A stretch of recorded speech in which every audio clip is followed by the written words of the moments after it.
If you only have $5K to start a business, what do you do? Story 1. Walking out of the prison 3 years ago, I had only $500 and an issue with pride. People did not just doubt me, they went as far as ridicule me when I voiced my intention to start a cleaning business. A maid? Was what they would ask, while even shaking their heads in disapproval. There is no way you will feed 5 mouths with that. I, however, didn't seek concession. I sought means to restore myself. 10 days after being released, I managed to get a cleaning job in a small office.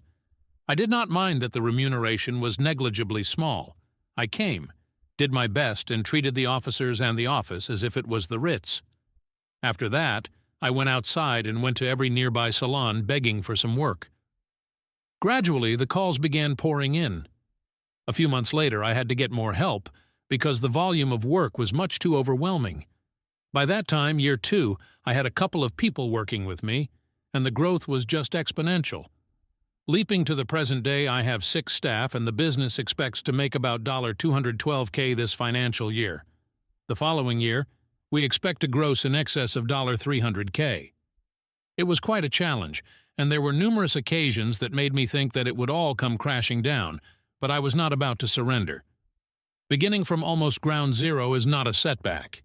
It is the engine that motivates you to fight back. Story 2. I was very eager to plunge into entrepreneurship with $5,000 in cash readily available.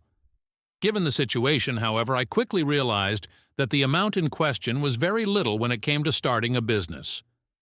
I knew that if I squandered it on buying utensils rent or even the two without a clear approach, I would be penniless a few steps even before the race started.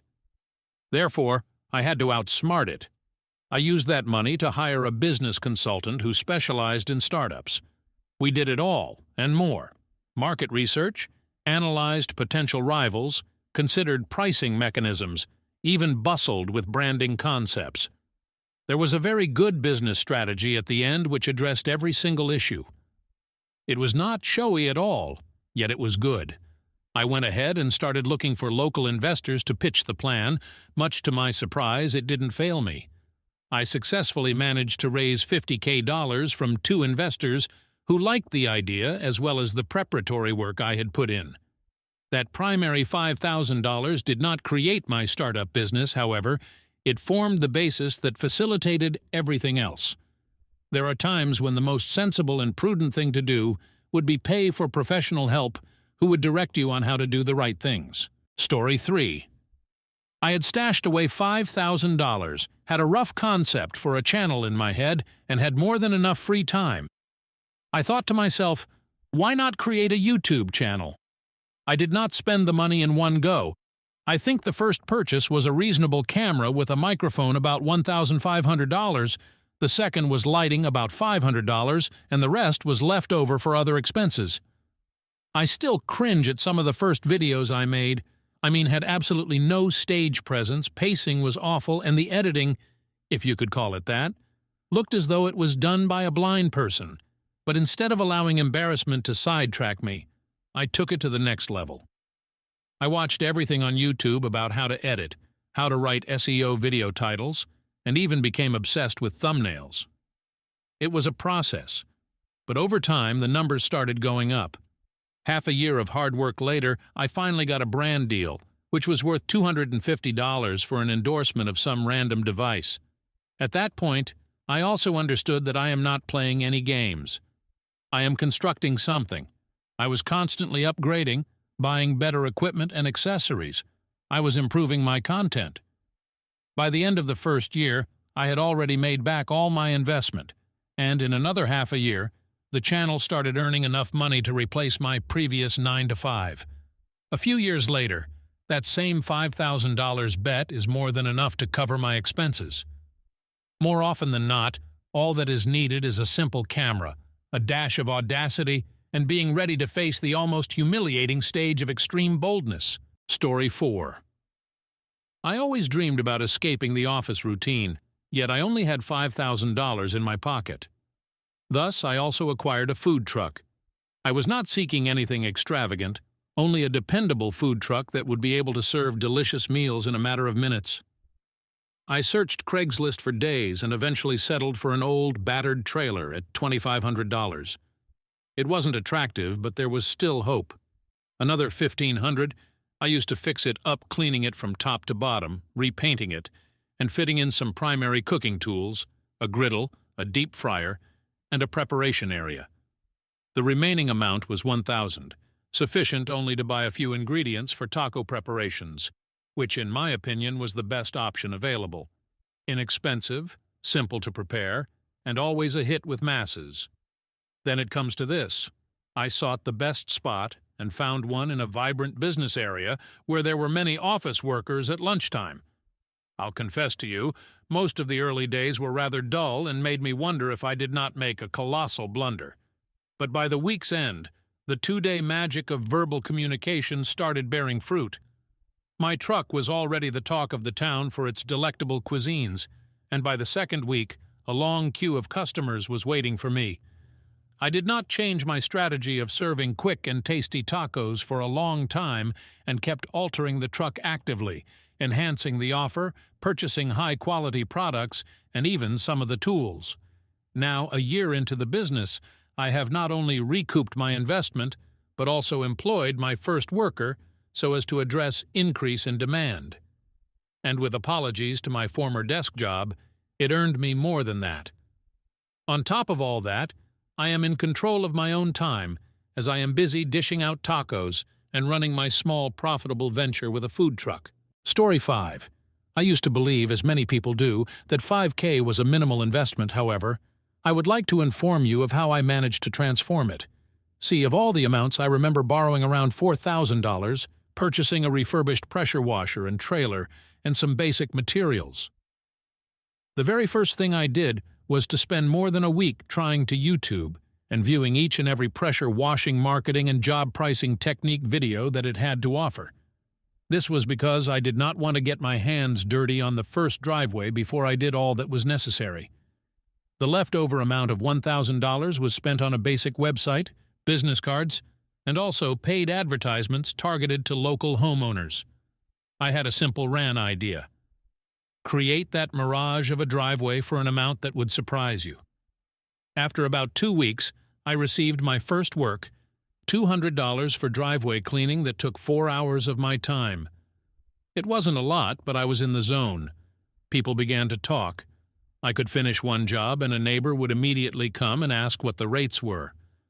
I had also completed the task of recuperating back the $5,000 investment I had made in the very first month.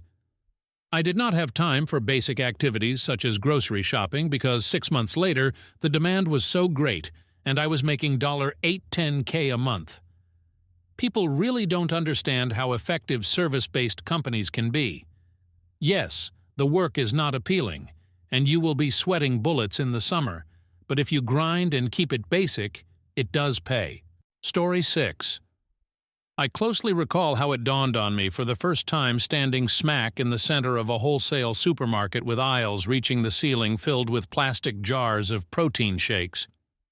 I had just spent $100 for such supplements to myself and my pal. A bodybuilder at the local gym soliloquized, "I wish something was known to me about sourcing this more affordably." That was the moment the engine commenced its revolution. Because I had been doing weights for ages, and one thing was clear to me was that fellows such as us who lift preferable supplements are always on the lookout for cheaper alternatives to supplements. For serious lifters, protein powder is not optional. It is a vital component for their progress. Except for $5,000, for which I had worked my arse off in excess hours at some working machine, I thought to myself, why don't I take the risk? This wholesaler that I dealt with is also an internet one offering protein powder at wholesale prices. But I did not go all out immediately. I creeped into the market, ordered few cans, and waited a bit. I took it to the gym and engaged in a bit of small talk and sold the stuff to a couple of dudes. They really enjoyed it. Then they began to talk about it. People knew that I was the one who sells high-class protein for even less than half the retail price. In a month's time, I was distributing tubs from my garage to the trainers, fitness influencers, and to the ordinary gym-goers. I even tried my hands at selling pre-workout and some other supplements as well after I recognized their need. And the icing on the cake? I was not an alien trying to play games. I belonged to the same chain, and I was trusted by them. I recovered my original capital within 4 months. The reason? I discovered potential in the very thing I loved doing. Story 7. When I first decided to venture into making a business, I had just $5,000 saved. At that point, it seemed reasonable, however, I had to be on my toes so that it did not disappear in an instant. I decided it was time to make a budget, and to my surprise, realized that I could start the business without breaking the bank. Therefore, I opted to do upcycling furniture, which entailed purchasing old furniture from thrift stores or garage sales, refurbishing them and selling them on Facebook Marketplace. I turned my garage into a making center, and every weekend I was busy sanding, painting, and recovering furniture, consuming 80s rock music for energy. The first few flips took quite a while, and I most definitely doubted myself until I started finding my pace. I would buy old dressers for $50, paint them, change the handles, and sold chairs for $300 at a go. Before the end of the 3rd month, I had made back 3 times what I had put in at the outset. The craziest part is there were no costs associated with starting the business aside from money most people think is free to use, loans and credit cards. No, I just simply used my own resources and time effectively, made smart purchases, and worked very hard. Fast forward 5 years, and I have my own showroom and regular clients who like my original designs. However, those early times when it was only me, a garage, and the desire to grow this hobby into a business are time-stamped in my memory. Story 8. I recall watching my banking application with $5,000 sitting in there idle and saying to myself, "This has to be it. My rescue plan." I had just resigned from the prison-like call center that I worked in, and I fully understood within myself that going back employment wasn't an option. Thus, I resolved to engage in mobile car detailing services. This came to me one Saturday afternoon when I was cleaning out my own vehicle, realizing how much someone may pay for the service if I took it to them. That meant no renting a space, no paying workers, just me, some materials, and a lot of hard work. I think around $1,000 went to purchasing a decent pressure washer, vacuum, and some high-quality detailing kits. Another $500 went into getting the wrap logo that I made on Canva for my old beater van, which was not expensive, but quite attractive. The next stage was promotion. I remembered advertising in all these places: Facebook Marketplace, Craigslist, local boards, and also the Nextdoor app. The first few gigs were the worst of all. They were outdoor heatwave-infested catch-up with cars, scrubbing even the insides and rushing to learn the process. I started out underbidding all jobs just so I could get some work, but soon people began talking. The service was popular due to the efficiency and quality of work done. I want to say that within 2 months I was already earning sufficient funds to pay my bills and to buy more advanced tools. By the 4th month I had some consistent customers, and I bought a better van that could carry more equipment. The situation has reached a point where I am even thinking about getting someone on board to assist me as the needs are on the rise. To be honest, that was the greatest risk I have ever taken in my life, and with it, the $5,000 investment was the core. Story 9. At the age of 24, I found myself completely broke except for $5,000, which came as an inheritance from my grandmother's estate. I was all in and really didn't want to be in a position where I wasted the money and went on to regret it for the rest of my life. I kept mulling over, what's something that can't be done without even for a single day? There was the answer. Food. The catch was I did not have enough money to open even a restaurant or a food truck, actually, even a food stall. But then I saw this guy selling pretzels in a cart, and I thought, hey, I can do that.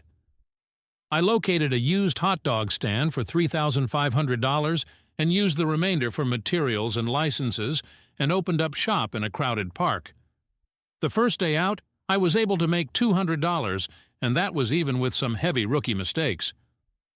Fast forward to week 3, I was raking in $1,500 a week and trying out different toppings including sriracha mayo mixed with pineapple relish.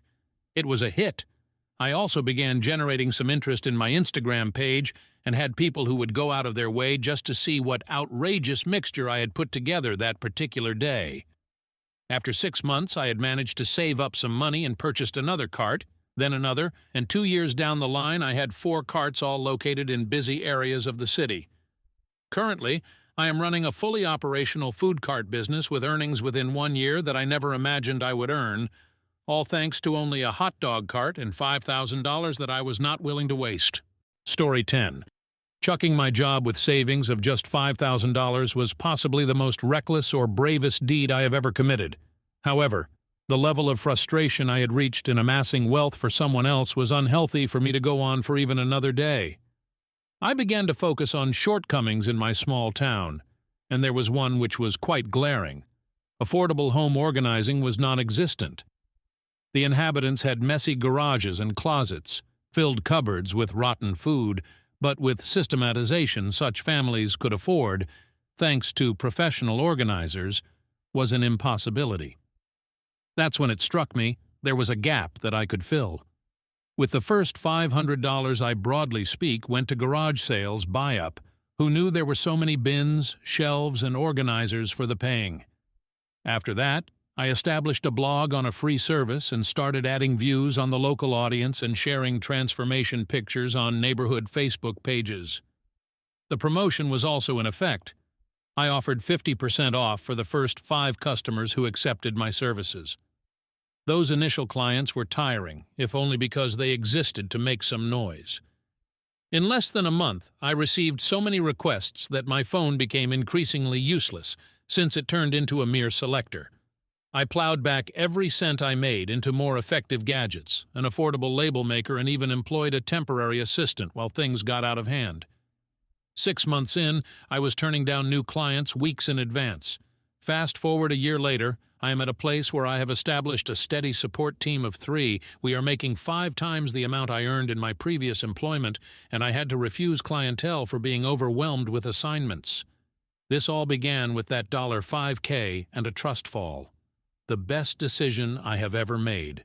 Story 11. As I recall, I was occupying a very small one-room apartment and was staring at the remaining $5,000 as though it was the emotional rescue and the last card that one had in a game of survival. It wasn't that I had some big dream separating myself from others in any way.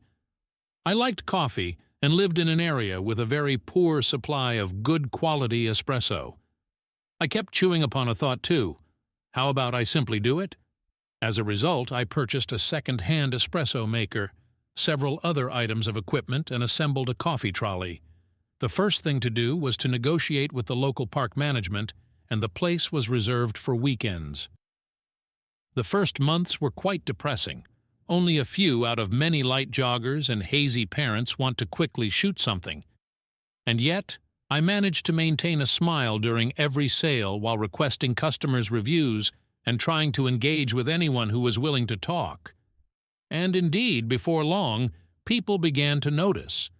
By the end of the second month, there were developments whereby regular customers came even before I set up the tent, and at that moment I was sure it was working. Everything that came into Access was redirected on higher quality coffee beans, better mugs, and a mill for grinding coffee. I tried introducing new varieties of drinks, and little things like enclosing cups in decorated boxes attracted additional customers, which I did not mind. By the term of 4 months, my earnings from selling coffee had outweighed that from the putting on a suit office job. The prospect of quitting that job was daunting, yet certain clarity came with it. The crowd has also become bigger, with more people wishing not to buy coffee per se, but to enjoy the whole experience that I, together with my cart, offer to them. Taking that $5,000 out was an act of pure desperation. That $5,000 business investment ended up being the best decision I have ever made in my life. Story 12. Catching a break on my couch, I took a look at my bank account, $5,000. This was all I had left after years of draining work in the retail chains. Every one of these. I was done with the 9-to-5 routine, done with the orders talking pleasuring lunch breaks. It was clear I had entrepreneurial tendencies, however, with $5,000 or so. The scope of activities seemed rather limited. Then, of course, I remembered this chili recipe my grandma used to have. The woman cooked it at every family event, and it was always gone in a matter of minutes. If this food is loved by every member of the family, they will include more members outside the family, I thought. I found an old, beat-up food truck for $3,500. It wasn't very beautiful, but the engine ran, and the kitchen was of sufficiency grade. I spent another $1,000 on ingredients, permits, and some second-hand kitchen tools. Remaining was $500, which I used for an attractive eye-catching signage with the word "Spicy Grandma's Chili" in bright red. There were no resources for expensive promotion, but I was well aware that the chili would need no promotion at all. On my first day, I parked at lunchtime next to a construction site because I thought the workers would be a good target market. Anticipating disdain for food out of a truck, I received a few odd glances. However, it was before long. After the initial few men had a taste, it became very popular. Before long, I had people forming a queue that went all the way around the building. That same $5 chili that helped line my pockets for the day earned me $500. Local shows, office parks, and even after-hour dive bars were all fair game. They loved it. A couple of months down the line, I was earning much more than my retail pay, and actually liked my work. Initially, $5,000 seemed like a very small amount. However, it proved to be the startup capital for a business that revolutionized my life.